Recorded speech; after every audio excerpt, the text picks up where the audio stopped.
గుంటూరు నగరంలోని వార్డు సచివాలయాలు తీవ్ర ఇంటర్నెట్ సమస్యలతో కొట్టుమిట్టాడుతున్నాయి.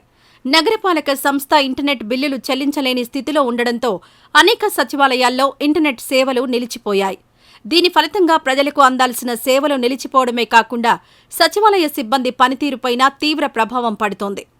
నగరంలో 151 సచివాలయాల్లో గత 20 రోజులుగా ఇంటర్నెట్ సదుపాయం లేకపోవడంతో రేషన్ కార్డుల మార్పులు, చేర్పులు, జియో ట్యాగింగ్, ఆదాయ ధృవీకరణ పత్రాలు, కుల ధృవీకరణ పత్రాలకు సంబంధించిన పనులన్నీ సెల్ఫోన్లలోనే నిర్వహిస్తున్నారు.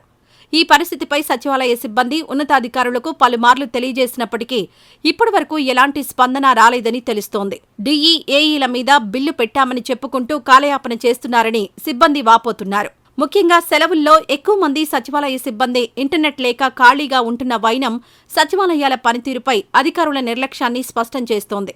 డ్రైనేజీ పనులు, రోడ్డు ఆక్రమణల తొలగింపు వంటి వాటికి కోట్ల రూపాయలు ఖర్చు చేస్తూ సచివాలయాల్లో అత్యంత ముఖ్యమైన ఇంటర్నెట్ సదుపాయం కల్పించడంలో గుంటూరు నగర కమిషనర్ విఫలమయ్యారని ప్రజలు ఆగ్రహం వ్యక్తం చేస్తున్నారు. ప్రజలకు నిత్యం సేవలందించే సచివాలయాల్లో కనీస ఇంటర్నెట్ సదుపాయం కూడా కల్పించలేని అధికారులు ప్రజల ఇతర సమస్యలను ఎలా పరిష్కరిస్తారని వారు ప్రశ్నిస్తున్నారు. నోడల్ అధికారిగా ఉన్న ఆర్ఐ సుబ్బారావు సచివాలయ సిబ్బంది అవసరాలను, స్థానిక ప్రజల ఇబ్బందులను పై అధికారులకు తెలియజేసి ఇంటర్నెట్ సమస్యను పరిష్కరించడంలో నిర్లక్ష్యం వహిస్తున్నారని ఆరోపణలు వెల్లువెత్తుతున్నాయి. తక్షణమే గుంటూరు కమిషనర్ స్పందించి అన్ని సచివాలయాల్లో ఇంటర్నెట్ సౌకర్యం ఏర్పాటు చేసి ప్రజలకు మెరుగైన సేవలు అందించాలని నగర ప్రజలు డిమాండ్ చేస్తున్నారు. లేని పక్షంలో ప్రజలకు అందాల్సిన సేవలకు తీవ్ర అంతరాయం ఏర్పడి వారి ఇబ్బందులు మరింత పెరిగే అవకాశం ఉంది.